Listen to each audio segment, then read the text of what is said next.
customers represent little bundles of cash flow with a memory. That's what you said. That's what I say often. And the truth is, if I have a bundle of cash flow, I can value it today, and it's the discounted net present value of that cash flow. Now, I may not know exactly, I can't know exactly what any single customer's future cash flow is going to be. But with databases and analytics, and if I have large populations and I can differentiate them differently, I can get a pretty good idea of the future. This sort of works like the stock market works. Aloha and welcome to the Groundswell Marketing Podcast, where I connect you with outstanding humans and sustainable ideas. I'm your host, Scott Martin, and today we have Don Peppers.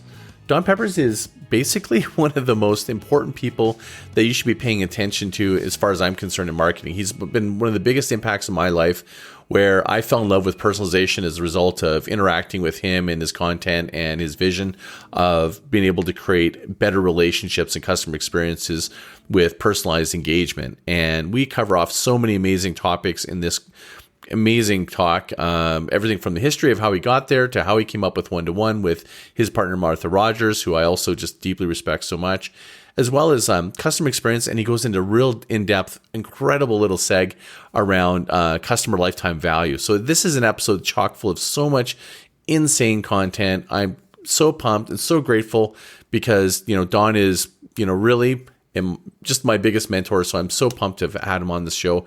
To give you just a little bit more background on Don, he is a partner with Martha Rogers, who, as I mentioned, I deeply respect. They've co-authored multiple books. I think he's written about 9 books that have had over 1 million copies in 18 languages. He's in the Direct Marketing Association Hall of Fame. He's considered one of the top business brains by Accenture, top 100 business intellectuals by the UK's Chartered Institute of Marketing. He's also considered the world's #1 influential authority on customer experience management. Don is the bomb, and I can't wait for you guys to hear some of his insights. So without any more chit chat for me, let's just paddle in and let's chat with Don.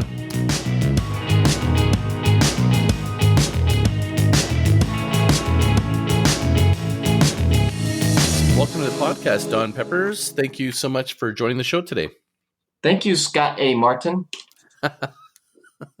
Awesome. Well, I had to search for Scott A. Martin because Scott Martin's a big fishing guy, isn't he? Oh, I know. He totally owns the airwaves in Google. So that's okay. There's another Don Peppers out there. It's a Mexican restaurant in Delray Beach, Florida. Oh, no kidding. Yeah, it's called Don Peppers. Have you visited? No, but my brothers have, and my nephews have, and they send me I got the T-shirt. Oh my goodness. Well, they probably get so much traffic, and they're these really smart people, and they're probably going there expecting a massive customer experience. Totally personalized at every order or something. Right. So, okay, thanks, Don, for coming on. And we just started talking a little bit about there's so many different things that we could talk about that this might be, 1 or 2 different podcasts we may want to pull together. Sure. But I think for today, just to even start, because there's going to be some people who are going to tune in who've never, believe it or not, maybe not have heard of you, or they know of your concepts, and when on marketing, they didn't know that you're the one that's behind it. So I thought if maybe we could start with a really brief summary of Don Peppers and the journey from, you started as an Air Force Academy astronautical engineering, and you got a master's at Princeton. What started your journey from, beginning in this industry to now? Can you give us a quick, what's led to all this? Sure. Well, I didn't realize this, but I always had an entrepreneurial gene, I guess. And I always was drawn to that kind of thing. I loved math. I loved engineering. I wanted to be an astronaut. I went to the Air Force Academy, but then I really got disillusioned with the Air Force and my eyes went bad. I couldn't go to pilot training anyway. So I got out as soon as I could. And the first job I took was as an economist for an oil company.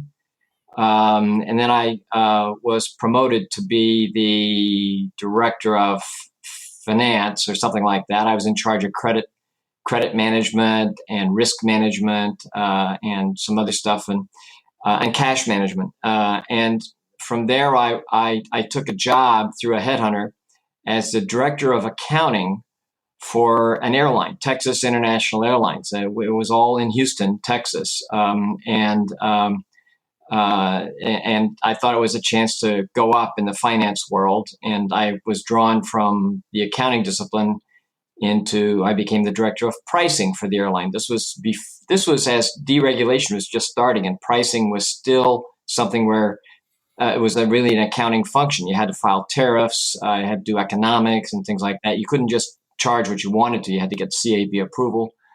But I got looking at the marketing people, and I really was attracted to the marketing function. And then I was tapped to be one of their directors of regional marketing. And then I came to New York City when Frank Lorenzo, who was the chairman of Texas Air, he founded New York Air to compete with the Eastern Shuttle. And so I became the staff vice president of marketing up there. This is my first real serious marketing responsibility, was at an airline in New York City. And this was in 1979, 80 timeframe. I left the airline. I started my own business, doing sort of consulting in marketing area. I had dreams of, having my own business. But eventually somebody wanted to hire me more than I didn't want to be hired. And I became a big account director for British Airways account in the United States, working for Compton Advertising just after it had been acquired by Saatchi and Saatchi. So I got to work with the Saatchi people. But I was always restlessly ambitious. I was always more ambitious than it was good for me. A headhunter called, and I went to a really hot agency in New York City called Levine, Huntley, Spin and Beaver, and I did it by saying, I'm gonna be a new business person. I'm gonna bring in new clients for you. Mm-hmm. You're going to pay me a salary, but I'm going to get a commission. And so they went for that, and I started trying to bring in new clients. And I was pretty good at it, turned out. And in the mornings, I would spend all my mornings what I call dialing for dollars. I had a directory of ad directors and marketing directors and companies alphabetically, and I would call them one at a time, and I'd try to make contact with somebody. And if I contact, let's say Scott Martin was the director of advertising at XYZ company, I'd say, "Oh, Scott, glad to have you on. This is Don Peppers. I'm with Levine Huntley." And by the way, you told me that the last time we talked, you told me that you had a product launch going in South America. How'd that go? And I wanted you to talk to me, and I wanted to have a relationship with you. In the mornings when I made these cold calls. In the afternoon, I'd work on pitches and things like that. But in the morning, I was just making call after call after call after call, and I'd get through one out of every 8 or 10 times. And so I'd had like 4 or 5 conversations a day. I'd write all the stuff down in a 3-ring binder so I could remember it the next time. And then I'd call you again like 6 months later. All I wanted was to have a relationship with you so that you would take my call if I read that your account was going up for grabs. And the system seemed to work for me. After a few months, I got my first win, did some stuff. And then in 1989, I gravitated to another agency where I was managing the whole business development department. And we got an opportunity to give a talk at the American Advertising Federation convention in Washington, D.C. that year. And it was going to be on the impact of interactivity on advertising. And I was responsible for booking all our speakers, all the people at the agency. We booked them into different events to try to, raise our profile. And so I immediately said yes. Then I went to talk to the media director at the agency. This is a big global agency. And he says, I'm not going to talk about advertising and interactivity. There's nothing new to say about that, And at the time, by the way, this was in 1989, people thought interactivity would be, you'd be watching a television commercial and you saw an advertisement for a product that you liked. So you push a button and a coupon would spit out of your set-top box. That's what people thought interactivity was. Oh, geez. Remember those days? Yeah. Yeah. Well, if you don't remember those days, you probably don't remember. You don't know my name because I couldn't get the media director to do the speech or the assistant media director, so I had to get smart on the topic and just do it myself. And I had like a week to prepare. So I went into the company's library. We used to have actual libraries where you read stuff, right? You have to go online. Yep. You couldn't go online. And and I sort of boned up on it. I read some stuff from MIT Media Lab, and I asked myself the question: when the time comes that a child could talk back to Tony the Tiger on a Kellogg's Frosted Flake commercial, what would Kellogg do with the information they get from the child? What would they do differently in marketing, right? What would be the impact of that on marketing? And the truth is, Kellogg wouldn't do a thing with it because they're a mass marketer. And marketing data is only good if it's projectable to an audience, if it's representative. And this feedback from an individual customer is not representative. It's anecdotal information. It's like, it might give you a few insights into personality types, but that's about it. And it's useless because it's not representative. Mm-hmm. But that's exactly what I was doing. In the mornings, I was dialing for dollars and trying to get people to talk to me, right? Right. And why? Because I want to set up a relationship with the customer. And so I gave this speech, and it basically said, and I called it the miniaturization of marketing in those days. And I said, when interactivity happens, marketing will be miniaturized down to the level of the individual, like the Sony Walkman is miniaturized the listening experience down to the individual. You don't have to have a speaker; you just have the earphones. And that was my analogy. And I said, and companies are going to want to set up relationships with customers. And so I gave the speech, and then I gave it again in a different place. And I was asked to come to Toledo, Ohio, and give it to the ad club there. And in the audience, there was a woman who came up to me afterwards. She said, you ought to write a book on this. And I said, well, I'm really busy. I'm in the advertising business. And she said, well, I'm a college professor down the road. My name's Martha Rogers. I try to teach my kids advertising, and you got a line on something I think that's a really good vision, and I think would you want to work on it together? So we shook hands on it, and 3 years later we had our book, The One-to-One Future, which was about building relationships with customers, one customer at a time. Amazing. You answered two of the big questions I had, which was how did you, dream up one-to-one that book, and how did you meet Martha? So what a great lead up to that. So, well, I have one more anecdote that I probably ought to tell you also, because in the audience at the original speech I gave, there was a guy who raised a question because I had given this talk. And I said, so for instance, there's lots of devices out there that are interactive and you don't know it, like the fax machine. You can interact on a fax machine. You don't have to interact on the phone. And so a guy came up afterwards and he said, well, nobody has fax machines in their home, and who's gonna, they cost $400. They have this bad thermal paper. And I said, well, it's only a matter of time before some entrepreneur decides that there's a future in this kind of business, and he gives people fax machines if they take advertising. And then I started thinking, well, that's an interesting business idea. So I talked to an old colleague of mine from Princeton University who was in the investment banking business, and he just made a lot of money on. He just helped take out Genentech, the pharma firm, and he said, "Wow, I'd like to help you with that." So for a full year, Chip Belitzer, my friend, dedicated himself to trying to bring this thing together and raise money. We were trying to raise $9 million.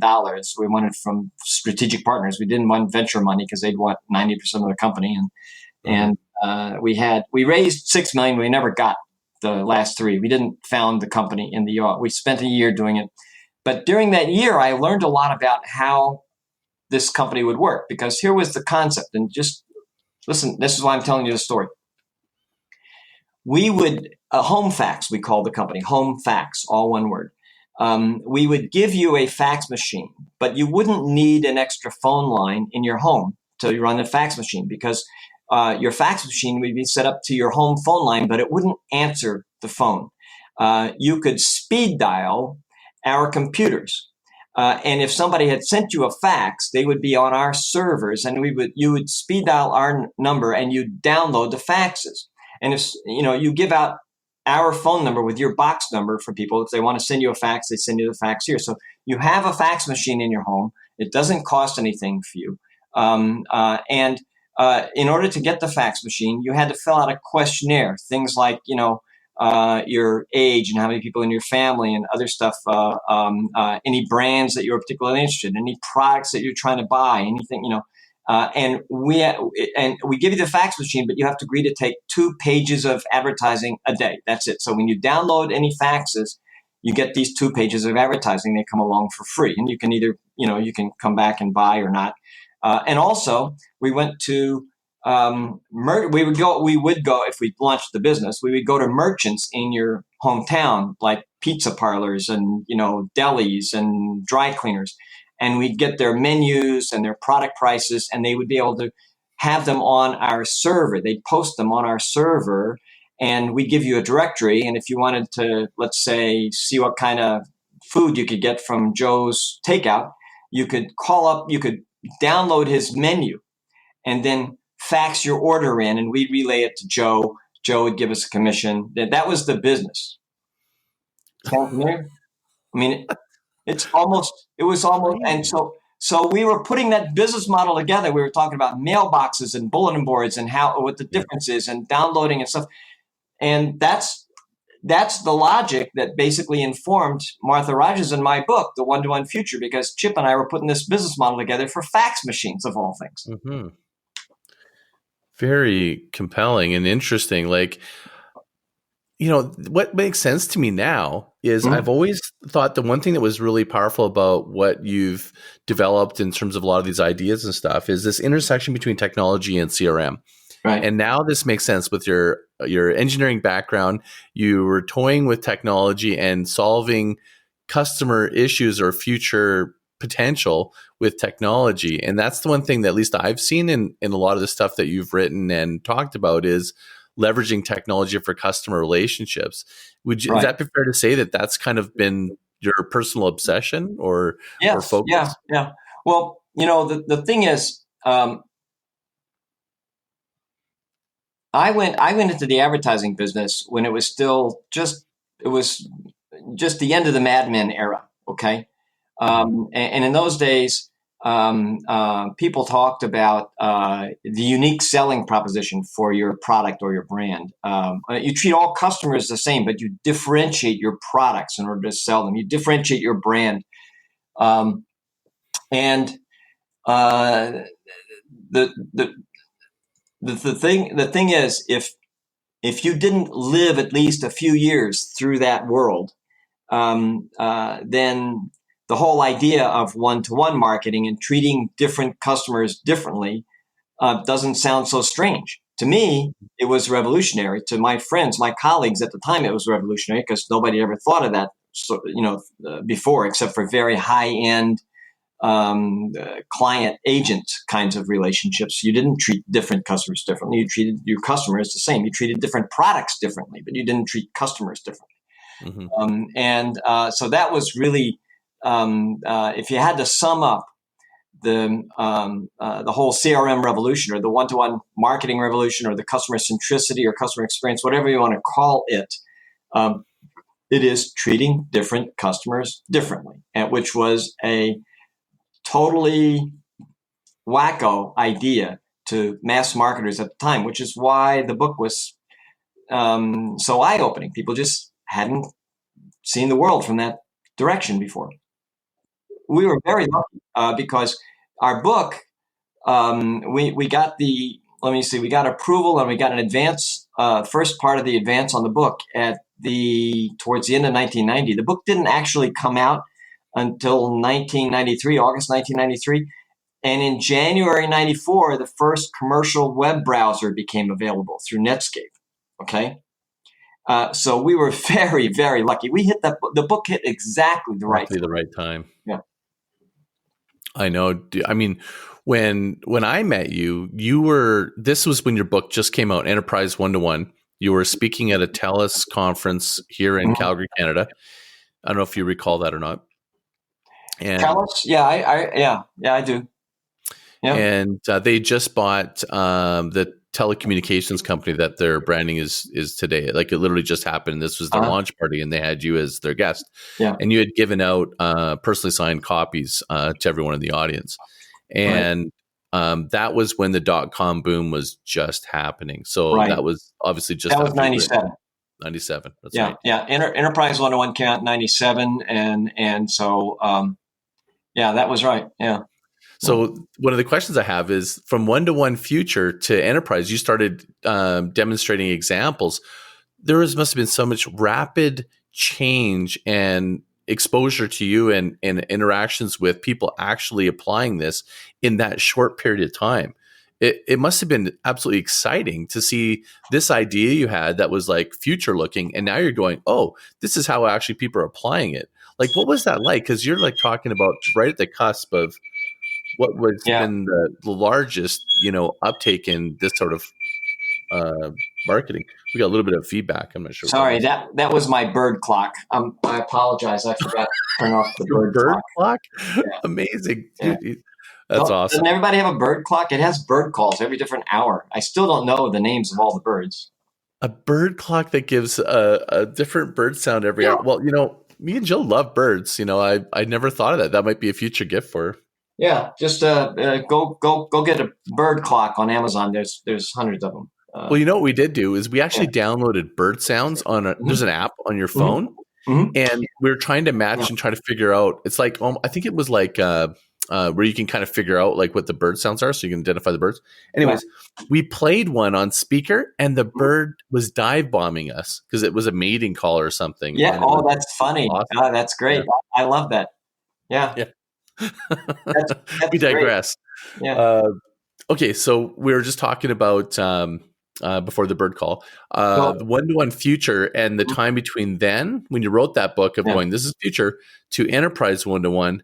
Tell me about that time period Sure. because to me it's like lots must have happened. Fill me in. What happened? All right.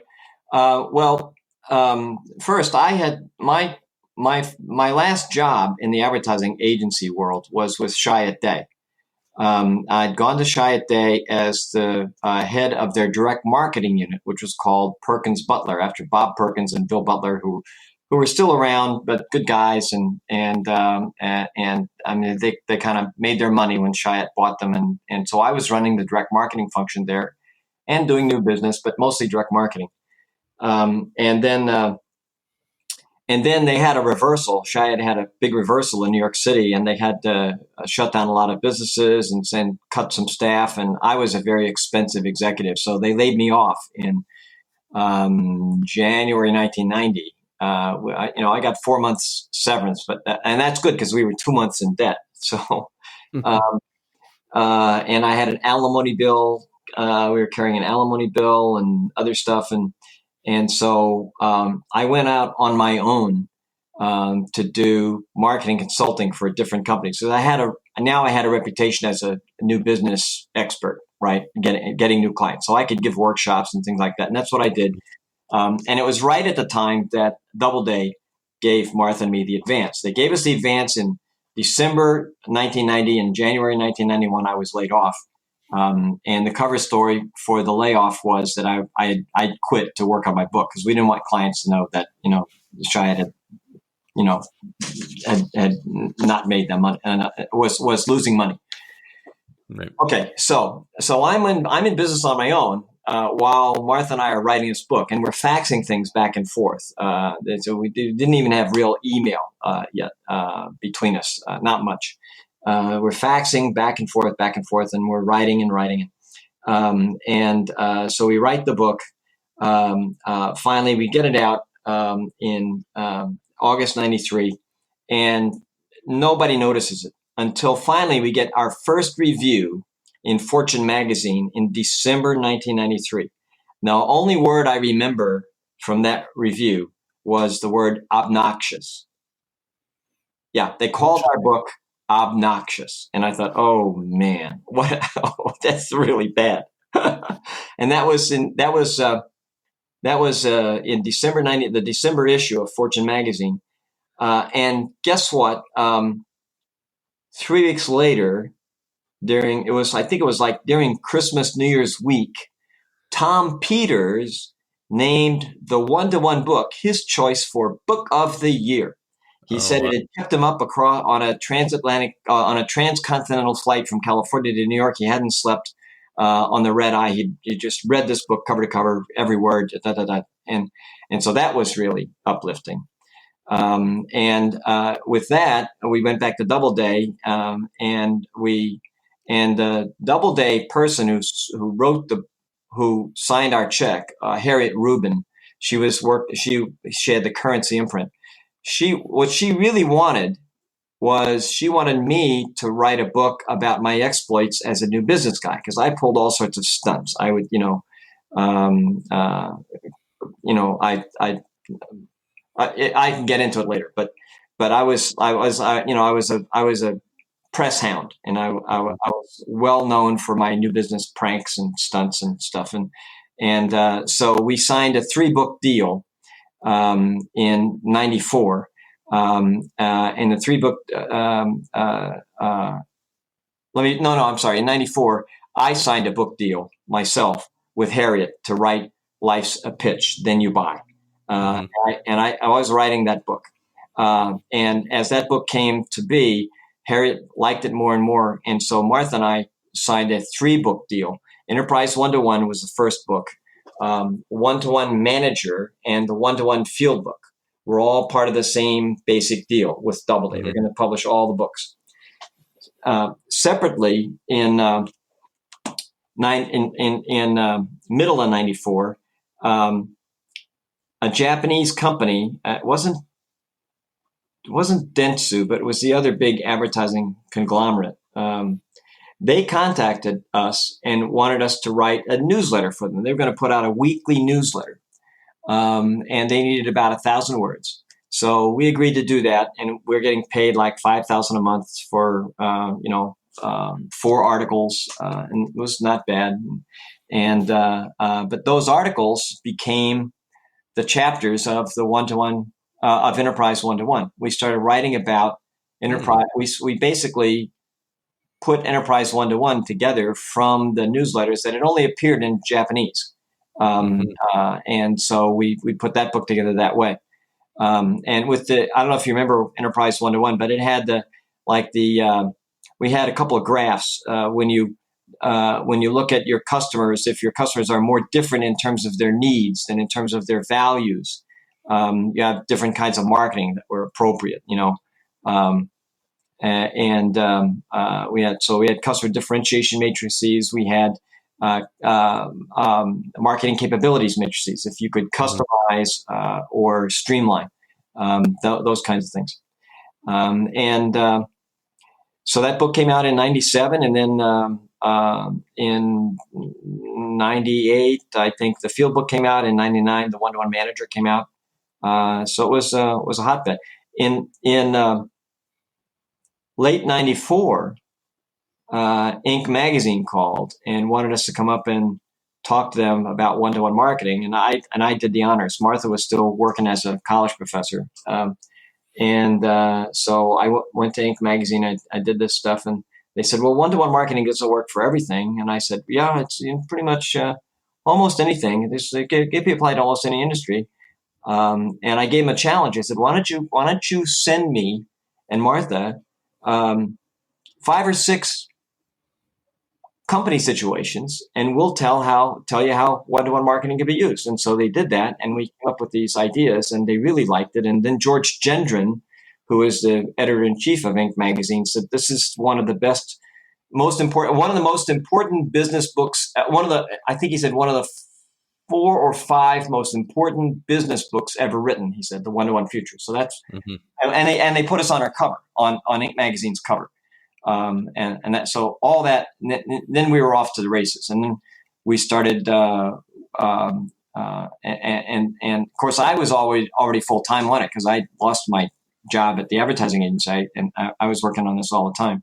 But that allowed us to raise our speaking rates. And Martha's a really good speaker, and she quit her job or basically became an emeritus professor at Bowling Green State University and was on the job full time. And we were traveling all over the world, and it was a very heady time, very heady time. So we've been talking so much about one-to-one, and there's some people that don't actually understand exactly what that is and the importance of it. And for the listeners, what we've been talking about is Don giving birth to a whole idea that's transformed our entire industry, both tech and marketing, and I'd argue so many other industries, of course. But what I'd ask, Don, is could you give like an overview, just sort of help people understand the power of one-to-one and the evolution of one-to-one? All right. Well, start with the fact that marketing used to be all mass marketing. Okay, you put a TV commercial up, you try to sell products, and your goal is to get as many customers as you can who want to buy your product. Well, think of the competitive space. Business has to do two things to be successful. It has to satisfy some need, okay, and it has to have customers who want to have that need satisfied. Okay, so if you focus on one need at a time, you're focusing on a product. I have a product that meets a certain need. I want to find as many customers as I can who want to have that need met. But what if I could use technology to focus on one customer at a time and try to satisfy as many of that customer's needs as possible? That's one-to-one marketing. And the technologies that are required, well, I need the technology of the database. I need to be able to know that Scott A. Martin is different from Scott Martin, and I have to have a record of what we've done with him and so forth. I need interactivity. I need a cost-efficient way to interact with the customer. I can't afford to run one-to-one marketing on the back of a long-distance phone bill, or personal visits. Okay, so the third technology I need mass customization. I know you had Joe Pine on your podcast not too long ago, right? Yeah, and he mentioned that you guys had collaborated. I remember reading it, but maybe you want to jump into that a little bit. Well, when we wrote the one-to-one future, we didn't use the term mass customization. We had used the term customerization. We said that companies would customerize their products.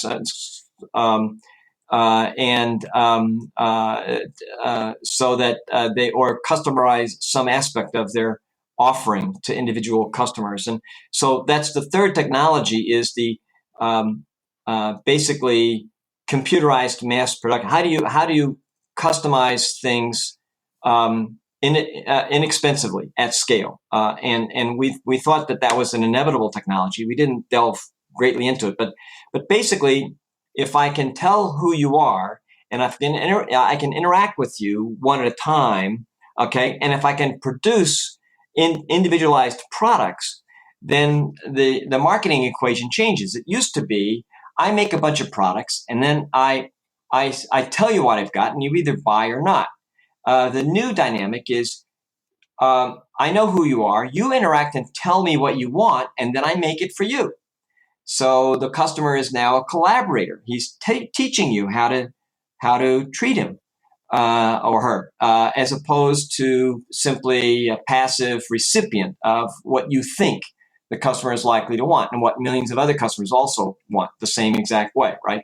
So one-to-one marketing is about, and it's about treating different customers differently at scale.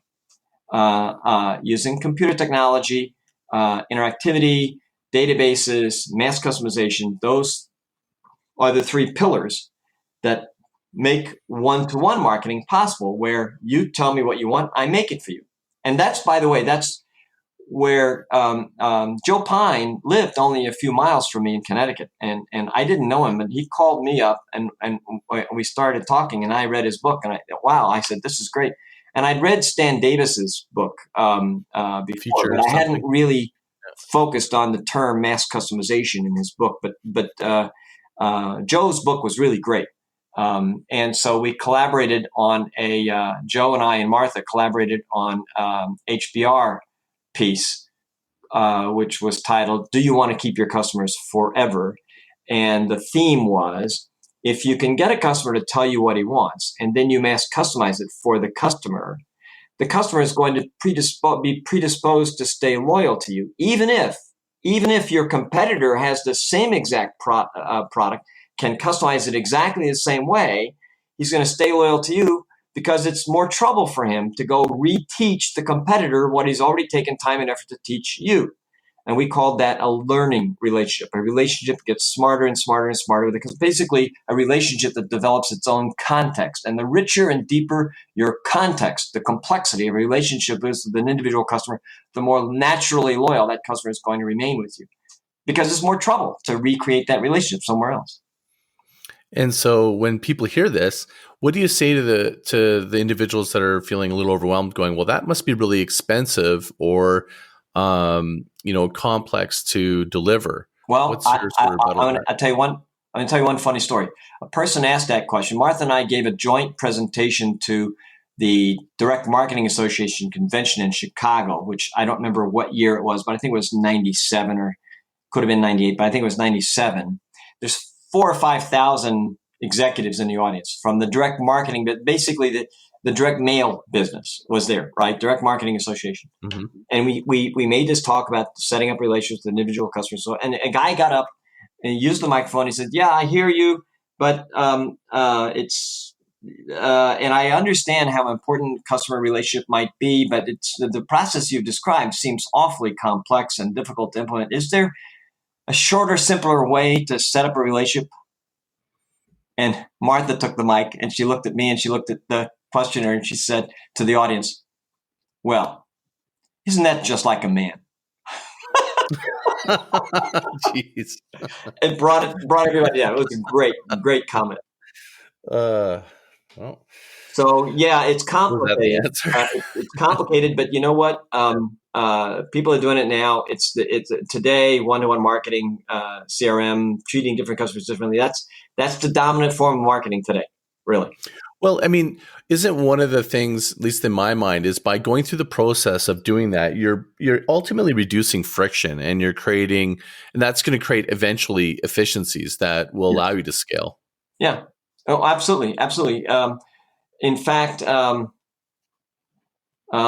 was brought home to me, and I made a trip to Australia in 97 or 98. One of my trips there, and I met with the people at St. George Bank.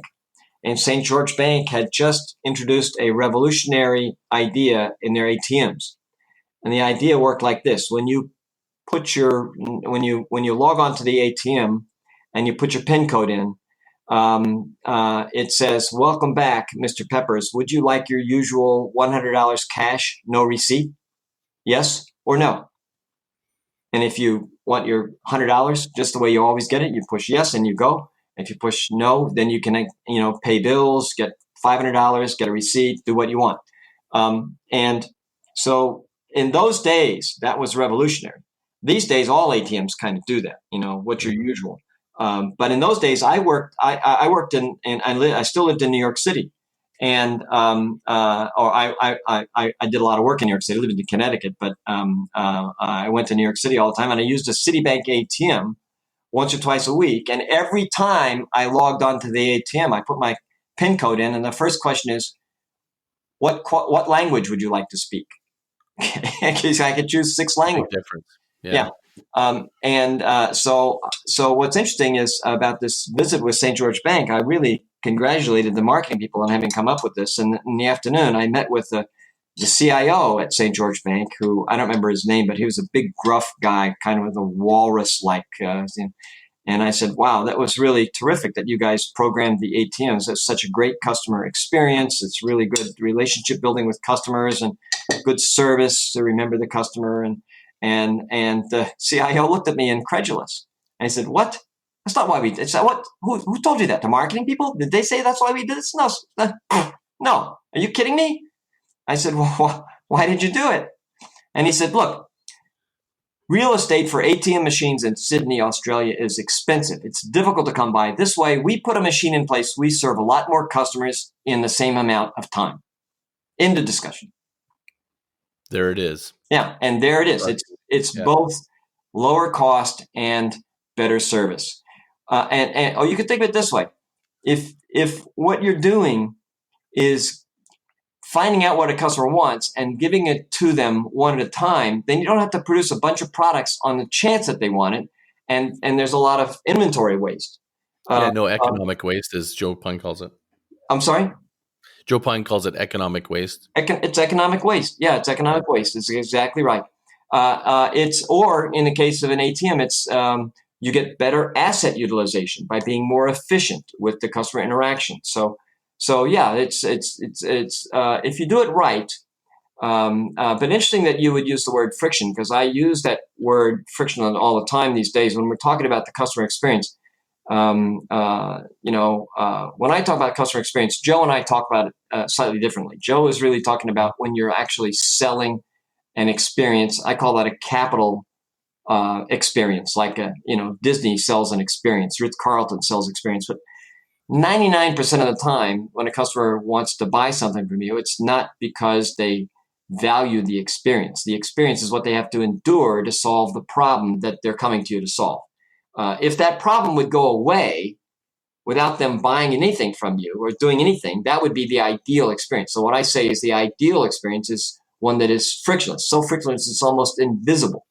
Um, uh, and your job really is to take friction out, and remove all the obstacles that impede your customers' progress toward meeting their need or solving their problem. Yeah, I think I can't remember which book. So I've read so much of stuff, but I think you had one quote, something to the effect of customers don't stay because they're satisfied. They leave because they're not. That's exactly right. And by the way, you can the folks at CEB, I think it's CEB, I think stands for Corporate Executive Board.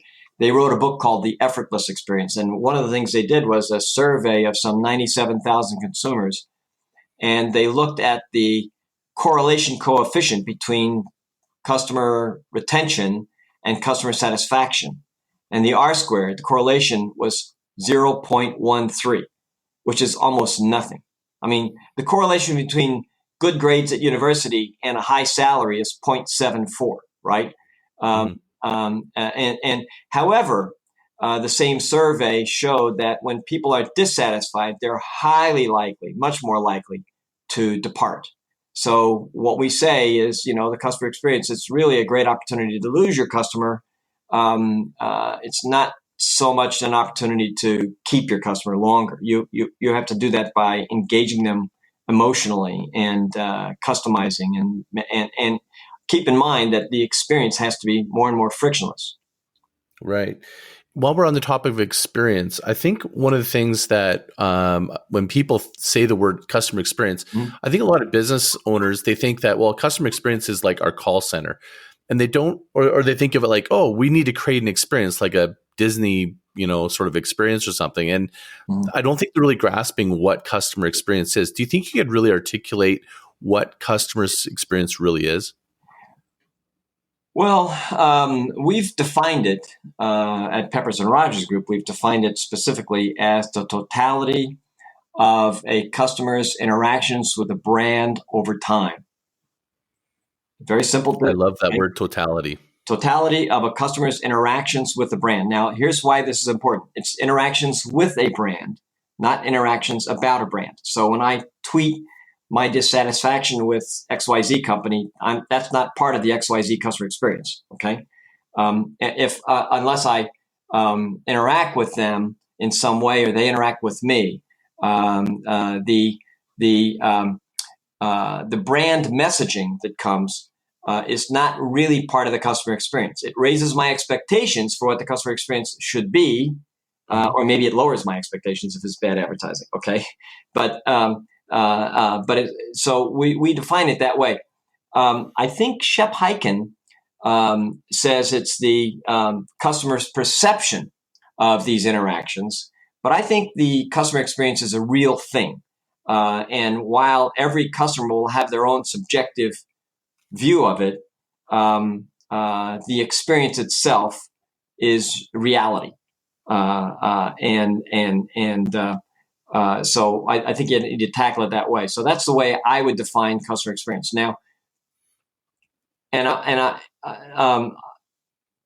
Joe's really seminal work on the experience economy and so forth is all about basically the fact that every company could reconceptualize its business in terms of selling the experience, the whole package, the whole thing. And I don't disagree with that at all. But when we use experience, we're using a much more um, uh, uh, a much more sort of peasant-like word. We're talking about even if you're not selling an experience as a company, your customer still experiences you. Okay, does that make sense?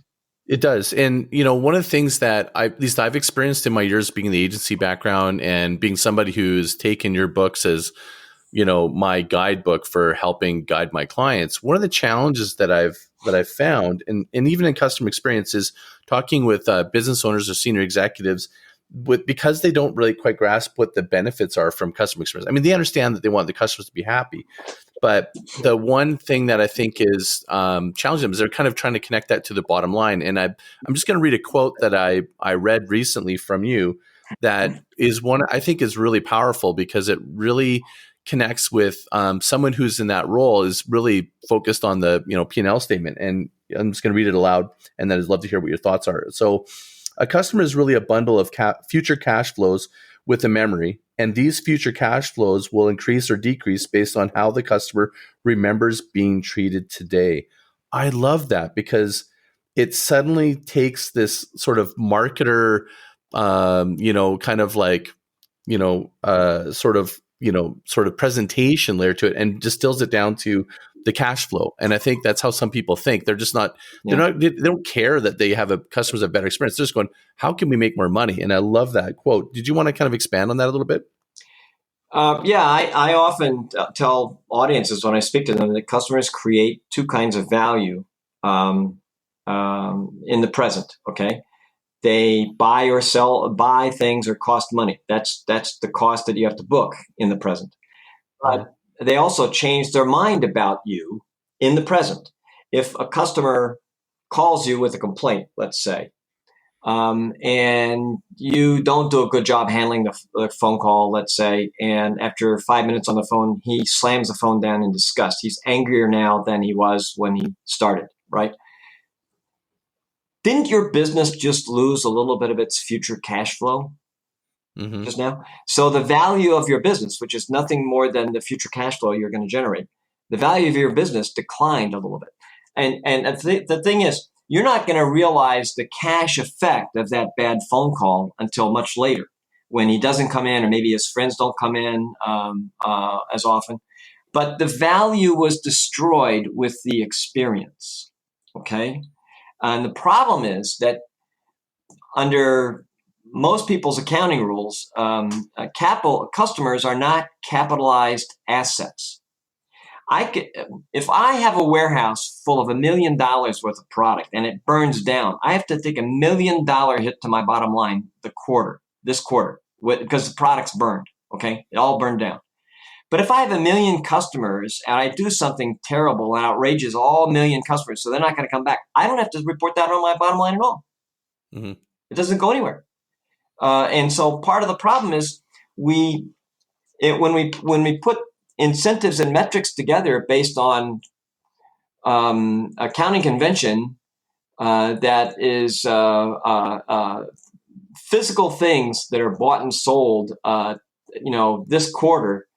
A lot of times we encourage the behavior you're scolding companies about. We encourage them to, sell more, even though they're ticking off their customers.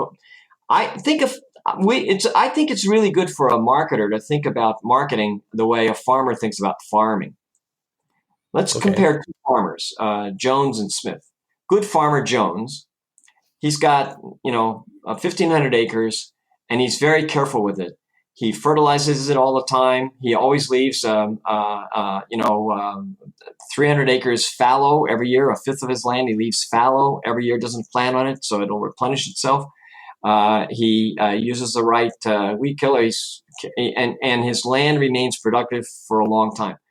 Bad farmer Smith plants every acre every year with the best cash crop he can find. It's basically the same one. It's corn, whatever, or it's tobacco, or what he every year he plants that cash crop. And in the beginning, Smith will make more money than Jones, but over time his land will burn out. Mm. And that's what happens to marketers who simply try to raise as much money every quarter as they can from the customers they've got. Okay. Because over time, customers wear out. You know what? If you've sent me 10 email solicitations and I haven't bought one yet, I start to tune you out altogether. I might even block sender on my email program. And the same is true with other sorts of marketing solicitation. Bruce Kasanoff, another guy you interviewed, is a close colleague of mine and worked with us for years. Great guy. And he wrote the book Making It Personal. Yeah, I wrote the review for it. Yeah. Yeah. And I wrote his foreword. Martha Rogers and I wrote his foreword. Yeah, I remember that. It was a really good book. And fundamentally, he's always been a believer in the idea that, customers can get worn out. Customers, every time you have a message to a customer, you're imposing on the customer. You're asking the customer to take their time, which they have less and less of because there's so many things to do. I have less and less time, and you want me to pay attention. So if I pay attention, what do I get out of it? Oh, I get the chance to buy something I don't really need, so you can make some money. Screw that. I'm going to stop paying attention. So tell me how that's not like farming, right? You can't simply plant the richest cash crop on every acre every year. Over time, your business will wear out. You'll lose your customers. Not sustainable. It's unsustainable, right? Yeah. So if I take that same analogy or sort of tweak that, is if you prescribe to the idea that every unsatisfied or unhappy customer is more viral or shares their poor experience more than someone who is satisfied or happy, then frankly, what you're doing is the math's actually worse because it's like you have your crop is dying, but now it's got a virus or something, it's accelerating, I should say. It can. Yeah. Yeah. And the problem is, just think about this for a second. Customers represent little bundles of cash flow with a memory. That's what you said. That's what I say often. And the truth is, if I have a bundle of cash flow, I can value it today, and it's the discounted net present value of that cash flow. Now, I can't know exactly what any single customer's future cash flow is going to be. But with databases and analytics, and if I have large populations and I can differentiate them differently, I can get pretty good idea of the future. This sort of works like the stock market works.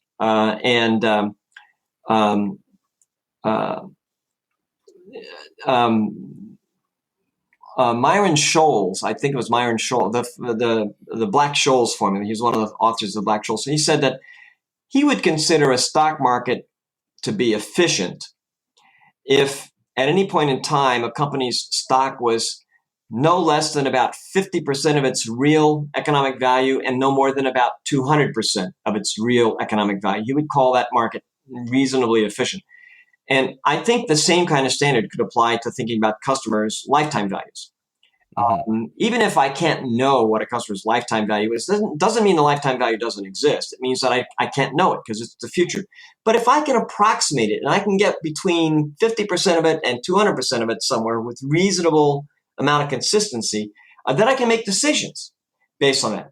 And one of the decisions I want to make has to do with how do I take the actions that are likely to increase a customer's future cash flow, right? And that increase is a benefit that I'm going to realize in the future, but it's based on an action that I take today. And we think of that as the change in the customer's lifetime value. So the value that customers create, current sales and costs are current profit, okay? But changes in lifetime value, both up and down, that's future profit. But the value is created today, as I said before, with the customer's experience. And so you need to know what the leading indicators of lifetime value change are. You need to focus in on those and try to come up with I'm getting off in the financial weeds here. That's okay. But can you also take a step back and just quickly explain how does somebody calculate total lifetime value? Well, theoretically, the lifetime value is the net present value of the future stream of financial contributions from a particular customer.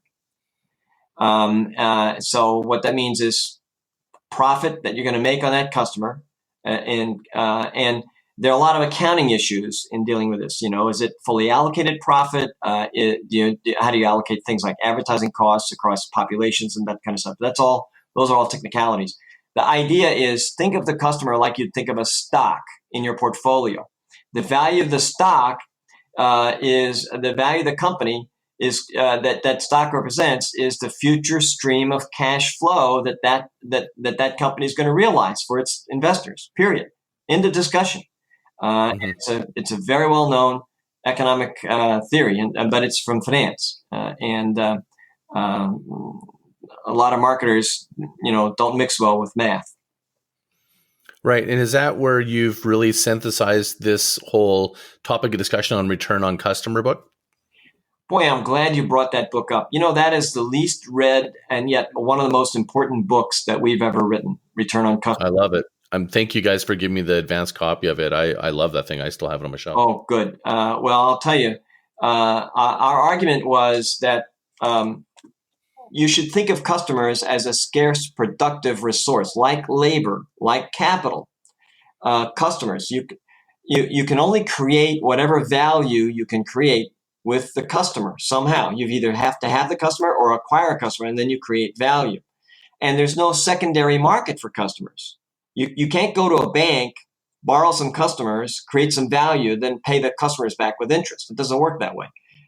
There's an unlimited amount of capital. The amount of capital in the world is literally infinite. If you have a really good investment, okay, you can always find the capital. You can borrow it, take it from shareholders, borrow it from your Uncle Vinny, and pay it back with interest and still make a profit.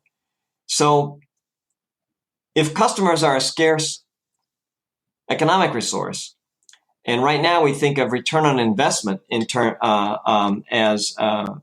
return on metrics, dollars are scarce. How would you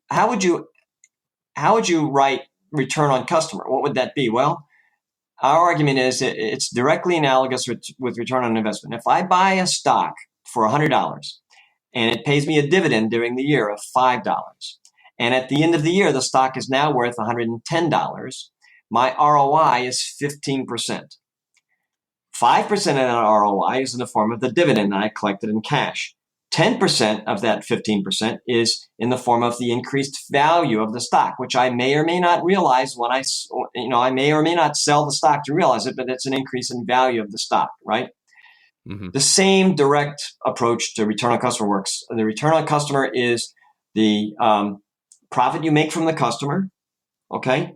Plus any change in the customer's lifetime value during the period divided by the original lifetime value of the customer. Okay. So if I have a customer who has a lifetime value of $100 and I make a $5 profit, and by the end of the quarter or by the end of the period, the year, his lifetime value is increased to $110, then my ROC, my return on customer, is 15%.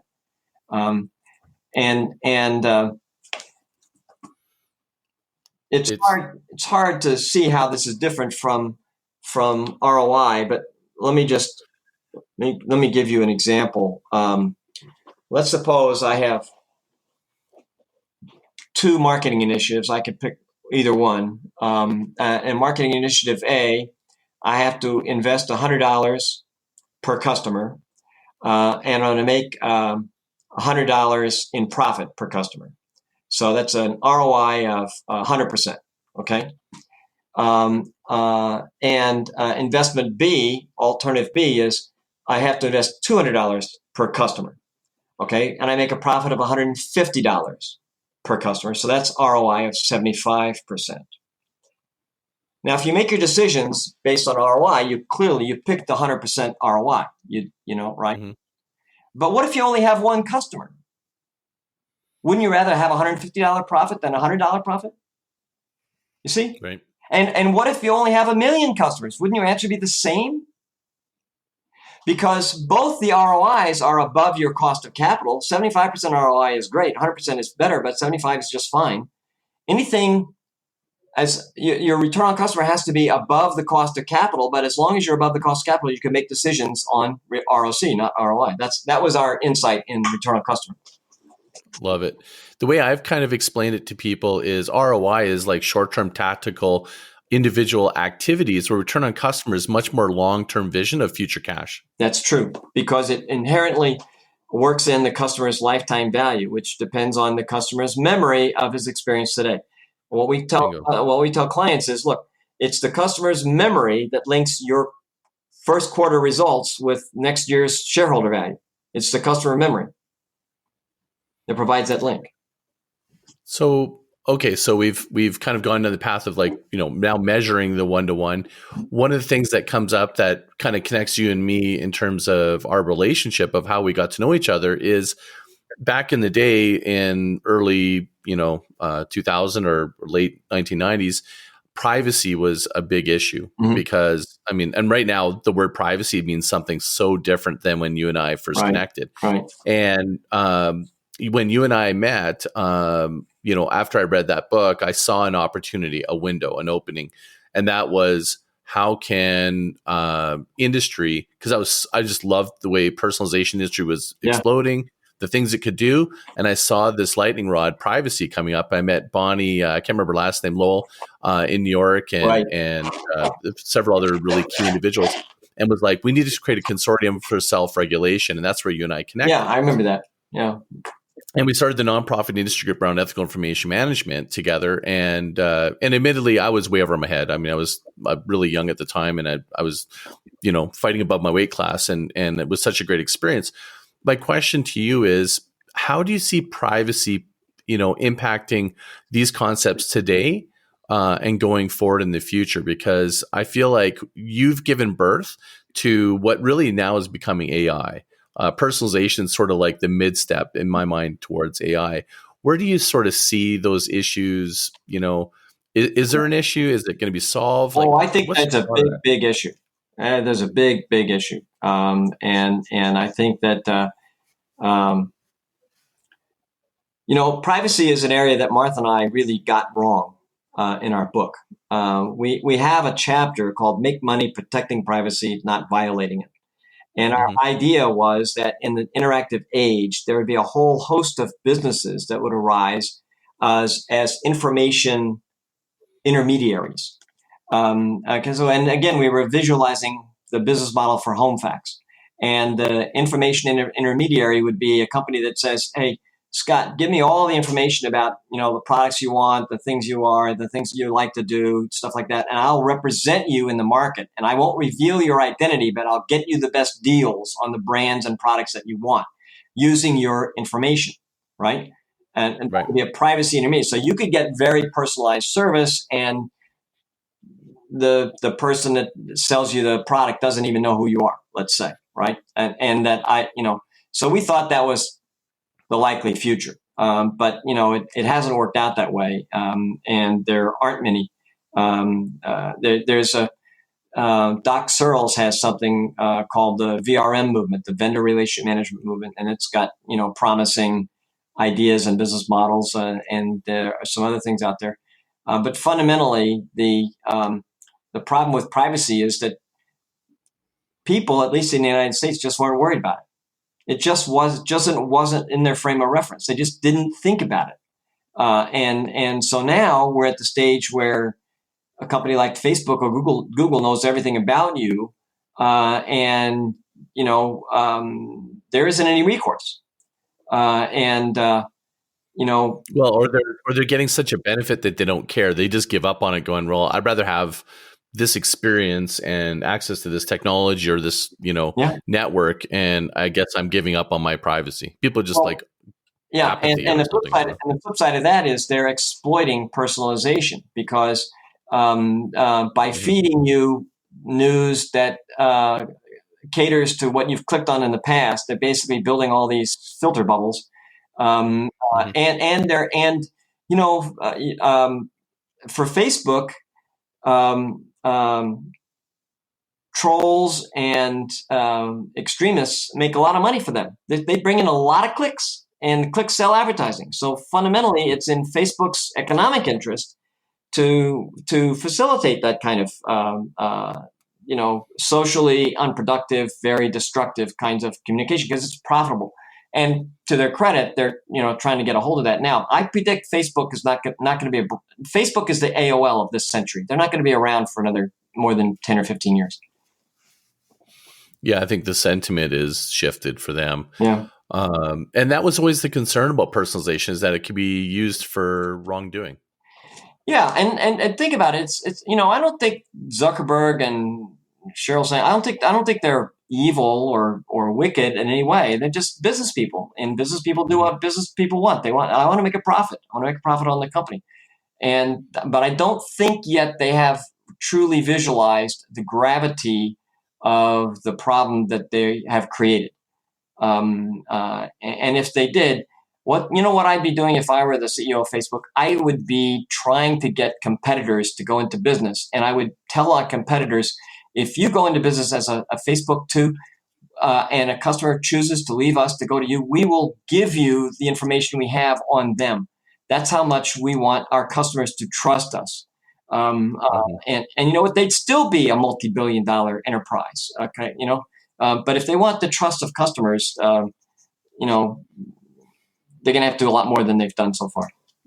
So this is the perfect segue, which is trust. The future of what, I think you and I have talked about this is almost going, we need to have a separate podcast just to talk about trust. But let's touch on that, because I think that's really the pivotal sort of point that we're trying to make here of where it's all going. Is the one thing that is the future value is trust. And you have a book called Extreme Trust. Maybe touch on that a little bit. Well, you know what? Let's do the next podcast. But let me just leave your listeners with one thought. Sure. If the reason you personalize and mass customize and interact with customers one at a time is to make more money, you're probably going to fail.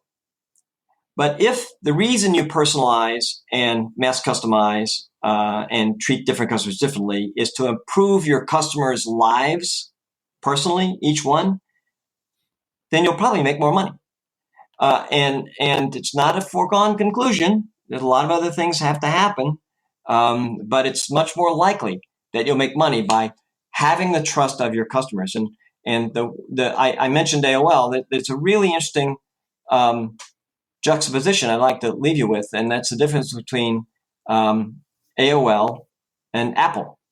They're both digital companies. They both grew up at about in the same time frame in the 80s and 90s. And I don't know if you remember this, but in the year 2000, AOL bought Time Warner, became the world's largest company by market capitalization. They were the world's largest company in 2000, or maybe it was 2001. I think. And people were freaking out, thinking they're going to take over the world at the time. Yeah, and everybody.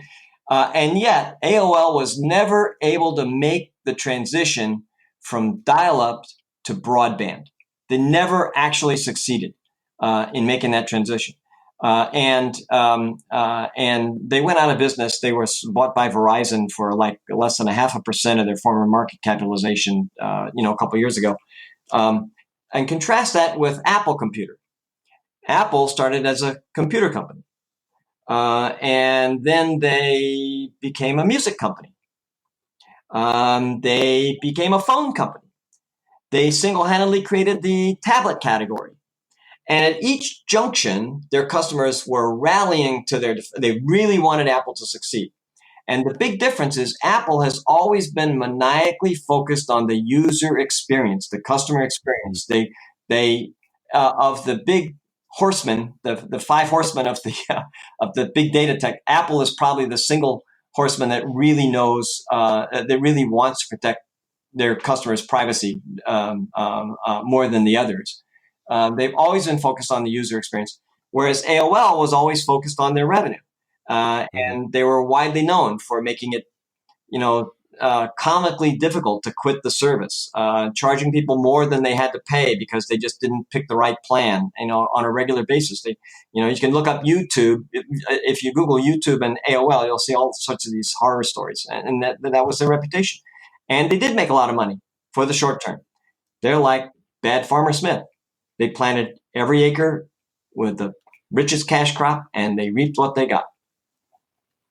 Great wrap up story. I've got one to finish us off with, related to the Farmer Smith. Is okay. So do you remember? You probably don't remember this, but I have to tell the story. So when we first did our first board meeting in Boston, I believe, for the Personalization Consortium, do you recall what you and I did right after that board meeting? I got you to do something. Do you recall this at all? I'll remind you if you don't. No, I don't. So I don't.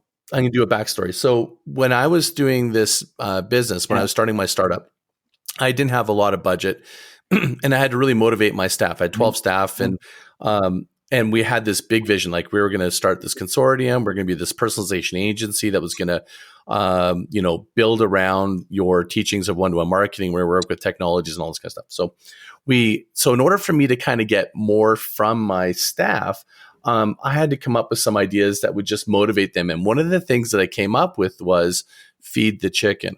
And what this was whenever we succeeded at doing something, it was like you put your palm out like you're got a handful of seed, and the other person would cup their hand and they'd feed your hand, and it was called feed the chicken. And I told them, I don't remember that.